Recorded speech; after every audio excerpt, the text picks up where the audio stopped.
Mais j'ai l'impression, mais ça m'intéresse vraiment d'avoir ton expertise sur le sujet, justement un peu ce mythe du cerveau droit, cerveau gauche, d'où est-ce qu'il vient ? Et est-ce qu'il n'y a pas une part, en tout cas un fond de réalité, dans le sens où, moi, de ce que j'ai pu observer des personnes que j'ai rencontrées, par exemple, moi j'ai fait mes études à Sciences Po, et c'est vrai que c'est généralement des personnes qui n'étaient pas du tout bonnes en sciences dures. C'était vraiment, du coup, je crois, le cerveau droit, en gros, c'était des personnes très philosophie, très sciences sociales, très débat d'idées, vachement là-dedans.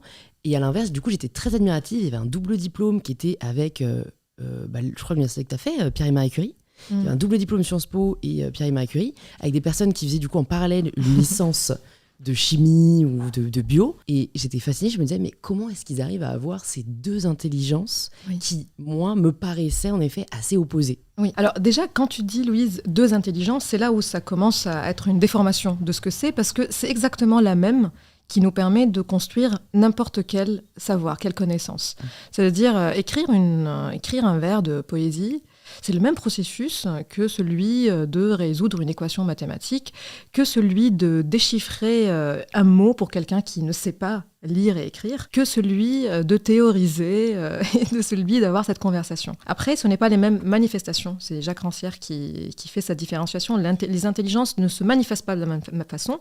Par contre, c'est la même intelligence, qui me permet de passer de quelque chose que je ne sais pas à quelque chose que j'ignore, à quelque chose que je sais. Et donc, c'est là où il y a déjà une erreur, c'est dans notre obsession de catégoriser, ce qui d'ailleurs historiquement ne l'était pas. C'est-à-dire ce que tu es en train de dire qu'à Sciences Po, ils savent parler avec des allégories et faire et penser.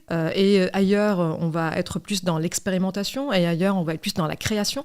En fait, ces phénomènes ne sont pas si éloignés. En fait, c'est les mêmes phénomènes qui se produisent dans le cerveau. Donc déjà, c'est intéressant parce que ça nous invite à réfléchir, est-ce qu'on a besoin de faire une hiérarchie des intelligences et une hiérarchie des spécialisations ? En fait, finalement, c'est les mêmes processus. Si on revient quelques siècles en arrière, les mêmes personnes qui faisaient des sciences faisaient aussi en fait, de l'art et faisaient aussi de la politique et même faisaient aussi, à l'époque, les faits religieux. Réfléchissez aussi à la spiritualité. Donc, ok, nous avons une obsession de nous catégoriser, de nous compartimentaliser. Donc ça revient aussi à une tradition très cartésienne de binarité de l'esprit et du corps.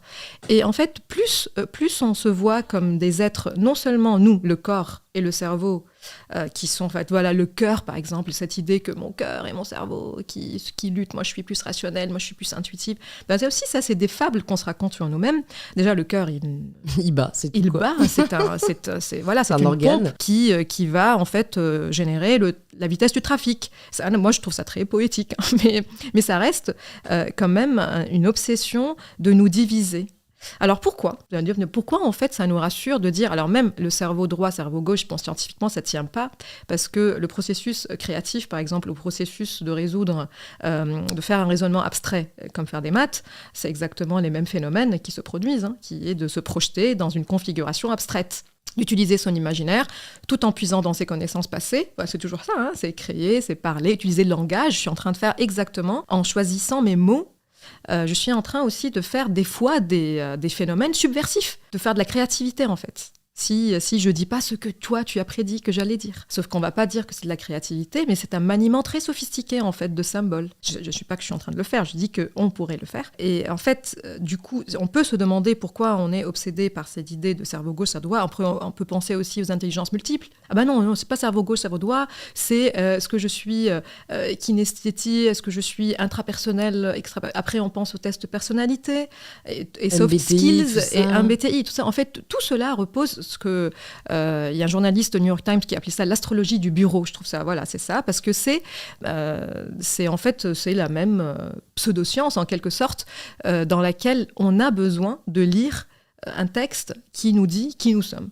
Ça nous donne une forme de linéarité en fait entre mes comportements et mes traits. C'est comme si en fait il y a des dispositions qui expliquent ce que je suis, et encore plus rassurant, tu as des dispositions qui expliquent ce que tu es, et ça me permet de dire « Ah, les gens de Sciences Po, ils sont plus pragmatiques au niveau de la pensée, et des autres, ils sont comme ci, des comme ça. » Alors, en fait, bien sûr, on a des facilités qui deviennent des facilités parce qu'on les pratique.